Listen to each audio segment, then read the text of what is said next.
Ya, assalamualaikum warahmatullahi wabarakatuh. Jumpa lagi di sini dengan saya teman-teman ya, Faisan di channel Ihsan Petani Muda dan channel Ihsan Tani tentunya teman-teman. Semoga untuk kabar teman-teman semua di hari ini dalam keadaan sehat dan mudah-mudahan selalu diberi kelancaran dalam mencari rezeki dan mudah-mudahan diberi rezeki yang banyak dan berkah tentunya teman-teman ya. Amin. Oke teman-teman ya, di sini Faisan sedang berada di lahan tanaman CMK Genio Faisan. Ini lahan yang di sini Faisan budidaya CMK Genio yang sekarang tepatnya tanggal 13 Februari 2023 untuk usia CMK Genio Faisan ini sekarang 115 HST teman-teman ya. Nah, kemarin dipetikan yang ke-13, alhamdulillah di situ Faisan masih dapat 40 kilo. Nah, kalau untuk harga Faisan belum update teman-teman. Insya Allah besok Faisan akan update. Dipetikan yang ke-14, besok akan dilakukan proses pemanenan yang ke-14. Nah, di kesempatan video kali ini teman-teman, Faisan akan melakukan penyemprotan pada tanaman CMK Genio ini karena memang cuaca di daerah Faisan ini sangat-sangatlah ekstrim sekali. Ini dari kemarin curah hujan sangat tinggi dan hampir ada sinar matahari, cuman tetap sebentar saja teman, langsung redup gitu. Terus sorenya hujan sampai malam biasanya. Nah ini sangat, kalau untuk tanaman cabai memang dampaknya sangat berbahaya sekali, apalagi kalau tanaman CMK yang sudah usianya sudah tua seperti ini. Bisa dikatakan ini sudah dipetikan yang besok ke-14 di usia 113 HST teman-teman. Kalau untuk dari buah memang CMK Genio ini masih lebat, masih ada, cuman ya memang kondisi cuacanya kurang mendukung teman-teman ya, jadinya yang masak kurang. Nah, di kesempatan video kali ini itu Faisan akan melakukan penyemprotan pada tanaman CMK karena memang CMK Genio Faisan ini terserang layu dan juga busuk ranting layu yang seperti ini. Nah ini dia, ini gejala yang sudah kelihatan sekitar 3 hari, sudah kelihatan agak layu kalau siang. Nah ini di pagi hari sudah tetap layu teman-teman, karena memang dia sudah terjangkit ke batang utamanya. Ini adalah gejala ciri-ciri layu fusarium ya, nih layu. Dan ini di pangkal batang biasanya kelihatan, di pangkal batang itu agak ada keputih-putihan. Ini harus segera ditangani, tidak boleh dianggap remeh. Dan juga penyakit yang kedua di sini ada satu ini nih. Oh sebentar ya, busuk ranting teman-teman. Nih busuk ranting yang seperti ini. Ini karena ini biasanya menyerang pada tanaman cabai, yaitu entah busuk ranting ataupun busuk batang, itu ketika cuacanya curah hujan sangat tinggi. Curah hujan tinggi, terus sinar matahari kurang, ini akan cepat sekali menular dan cepat sekali muncul di tanaman CMK ataupun CMB. Itu biasanya seperti itu. Nah ini harus segera ditangani. Dan ini juga sambil nanti dari pertanyaan kawan-kawan semua yang sering sekali ditanyakan yang seputar bahan aktif tembaga oksida, yang selalu dikatakan yaitu adalah apakah bisa dimix dengan fungisida lain ataupun insektisida, dan juga apakah penyemprotannya boleh dilakukan sampai pucuk tanaman ya. Nanti akan kita bahas dan insya Allah ini bermanfaat bagi teman-teman semua, jadi jangan di skip biar tidak gagal paham tentunya. Dan jangan lupa jika video ini bermanfaat nanti di share ke media sosial teman-teman semua, agar nanti kawan-kawan petani yang melihat, khususnya para petani pemula, bisa belajar bareng agar bisa memberikan manfaat ya tentunya teman-teman. Ini seperti itu. Dan jangan lupa dukung channel Petani Muda dengan tekan tombol like dan juga tombol subscribe-nya, agar nanti channel Ihsan Petani Muda semakin berkembang dan channel Ihsan Petani Muda dan channel Ihsan Tani teman-teman, agar bisa memberikan edukasi di dunia pertanian. Oke, lanjut ke kita racik untuk fungisidanya. Oke, langsung kita racik teman-teman ya untuk cara mengatasi layu fusarium. Ini bisa juga untuk layu bakteri, busuk ranting, busuk batang ya, bisa teman-teman. Di sini Bison selalu menggunakan merek dagang ini Nordoc ya. Nordoc yang berbahan aktif ini teman-teman. Bahan aktifnya ini tembaga oksida 56% teman-teman. Nah, Nordoc ini Bison selalu digunakan memang karena Bison cocok. Bahan aktif tembaga oksida ini adalah fungisida plus bakterisida teman-teman. Jadi sangat tepat sekali untuk mengatasi layu fusarium yang disebabkan oleh jamur ataupun layu bakteri yang disebabkan oleh bakteri. Dua gejala ini bisa ditangani, dan juga Phytophthora juga bisa, atau Anthracnosa juga bisa teman-teman. Yang penting aplikasinya tepat sasaran, tepat dosis, dan juga tepat aplikasi. Intinya seperti itu yang selalu Bison katakan. Nah, ini sambil menjawab dari pertanyaan kawan-kawan semua yang sering sekali ditanyakan adalah apakah tembaga oksida harus aplikasi tunggal? Ya, selalu Bison katakan tembaga oksida entah itu dari merek dagang Nordoc ataupun dari Kopside ataupun dari DuPont, yang penting bahan aktif tembaga oksida itu harus aplikasi tunggal ya, jelas ya, harus aplikasi tunggal. Itu yang pertama. Yang kedua, pertanyaan sekalian ditanyakan adalah apakah aplikasi bahan aktif tembaga oksida harus hanya di batang dan juga pangkal batang. Nah, di sini ini selalu yang Bison bahas, selalu Bison katakan sebaiknya memang hanya di batang dan juga pangkal batang. Yang dikhawatirkan, saya juga sebagai petani kadang menggunakan dosis yang selalu berlebihan. Nah, resikonya jika bahan aktif tembaga oksida ini aplikasi berlebihan, tidak sesuai dosis, kalau di tanaman cabai, terus yang saya amati lagi di cabai rawit, cabai keriting, terus ada di kacang panjang, buncis, itu rawan sekali teman-teman ya, rawan sekali yang namanya menyebabkan gugur bunga.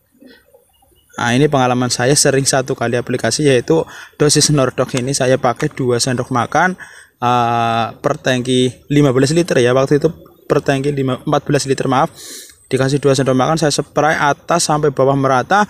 Setelah 2 hari aplikasi, bunganya rontok dan itu daunnya sampai kaku ya, seperti itu. Nah, makanya selalu Bison katakan aplikasinya saran Bison hanya di batang dan juga pangkal batang.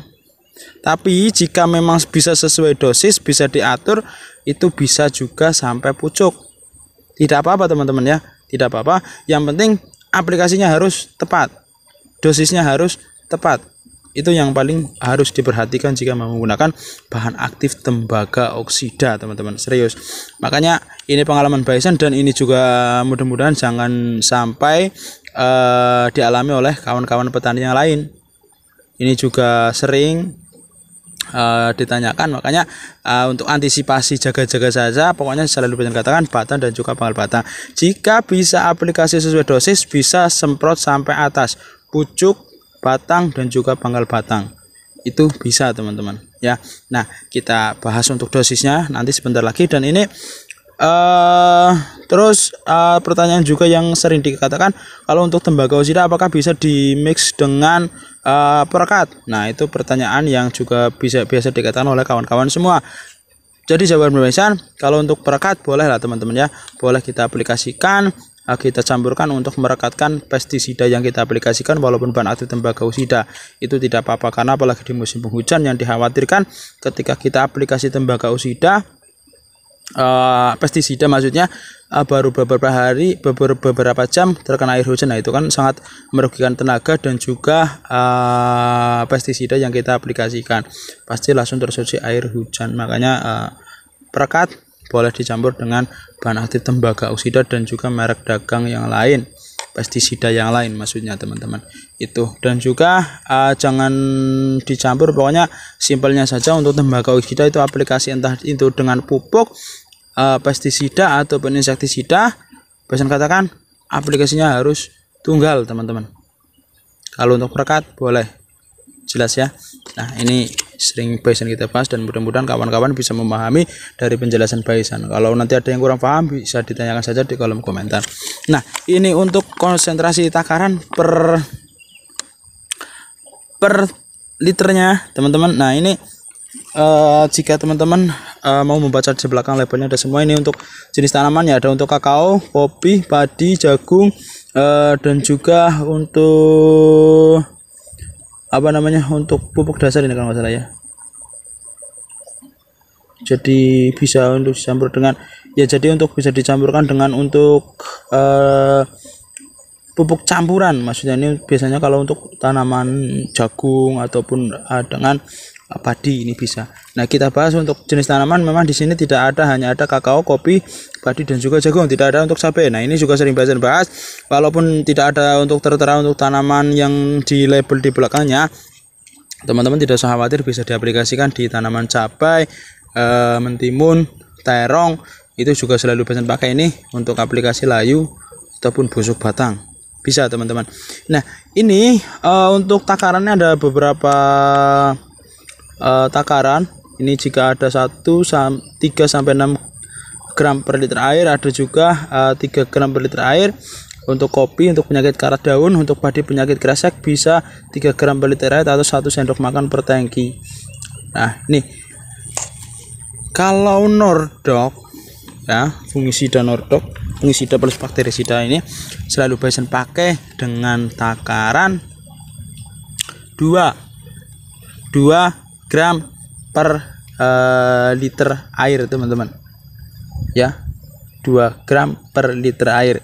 Nah jadi jika teman-teman menggunakan tangki yang 16 liter ini, teman-teman bisa menggunakan sekitar 30 sampai 32 gram per liter air per tangki semprot, maaf maksudnya teman-teman ya. Besan ulangi, jadi pemakaian 2 gram per liter air jika menggunakan tangki 16 berarti sekitaran 30 sampai 32 gram per tangki 16 liter.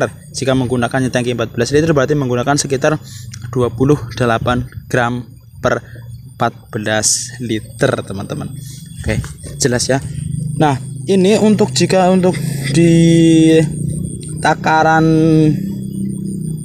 sendok ya, di sini juga ada keterangan kalau untuk kopi bisa 1 sampai 2 sendok makan, untuk padi bisa sekitar 1 sendok makan per tangki 15 liter air. Nah ini takaran yang selalu Besan pakai kalau untuk Nordok ini, yaitu 1 sendok makan per tangki 16 liter. Jadi sekitar ya pokoknya sekitar segitu, 2 gram, 30 sampai 32 gram. Nah ini kalau takarannya 1 sendok makan full per tangki 16, aplikasinya bisa sampai pucuk, penyemprotannya maksudnya bisa sampai pucuk, batang dan juga pangkal batang, bisa teman-teman. Yang penting takarannya 1 sendok full, jangan dilebihkan. Kalau sampai 3 sendok yang dikhawatirkan nanti bunganya malah rontok teman-teman. Oke, jelas ya. Nah, jika ada yang kurang jelas bisa ditanyakan saja nih di kolom komentar agar durasinya tidak terlalu panjang teman-teman. Nah ini Besan juga pakai, kemarin beli yang kemasan 500 gram teman-teman. Oke, ini bukanya. Nah jadi aplikasinya pun kalau saran Besan, kalau untuk penyemprotan di pagi hari saja, agar apalagi jika di musim penghujan ini sangat-sangat beresiko sekali teman-teman. Jadi saran Besan di pagi hari agar untuk menghindari yang namanya kena air hujan setelah aplikasi fungisida teman-teman ataupun pestisida yang kita aplikasikan. Oke, sebentar, agak susah. Nah ya, agak susah teman-teman. Jadi Besan ulangi untuk takaran per tangki 16 liter ataupun yang 14 liter. Kalau untuk yang 16 liter 1 sendok makan full ya. Jelas ya, kalau untuk yang 14 liter tinggal dikurangi saja, jangan 1 sendok, cuman jangan terlalu full teman-teman. Nah segini, ini yang dikhawatirkan kalau jika menggunakan tembaga ini terlalu berlebihan, nanti efeknya daunnya rontok teman-teman, bunganya maksudnya. Nah segini, 1 sendok makan full per tangki 16 liter. Oke, jelas ya. Nah ini diaduk sampai larut. Dan yang kedua, teman-teman campurkan saja yang namanya perekatnya. Ini diaduk dulu biar merata, baru nanti dicampurkan ke perekatnya. Nah, seperti ini. Nah perekatnya teman-teman bebas menggunakan perekat model apa, model merek dagang apa terserah. Yang penting perekat. Ini durastiknya habis, dan ini adanya polistik. Ini takarannya dikasih ada takaran sekitar 5-10 mili per 10 liter air. Jika 16 ya menggunakan sekitar 15-20 mili per tangki 16 liter teman-teman. Nah, oke, dikasih 20 mili saja tidak apa-apa ya. Seperti ini diaduk lagi sampai larut, baru kita aplikasikan ke tanaman. Bisa diaplikasikan dari pucuk sampai batang dan juga pangkal batang teman-teman. Oke, jika ada yang kurang jelas ataupun kurang paham dari penjelasan bahasan, bisa ditanyakan di kolom komentar. Dan tentunya sekali lagi share video ini jika bermanfaat, agar nanti kawan-kawan petani pemula bisa belajar bareng teman-teman. Dan jangan lupa dukung channel Lisan Petani Muda dengan tekan tombol like dan juga tombol subscribe-nya, agar nanti channel Lisan Petani Muda dan channel Lisan Tani bisa semakin berkembang dan bisa memberikan edukasi di dunia pertanian tentunya teman-teman. Oke, jadi cukup sekian dari Mbak Isan. Salam petani Indonesia. Assalamualaikum warahmatullahi wabarakatuh.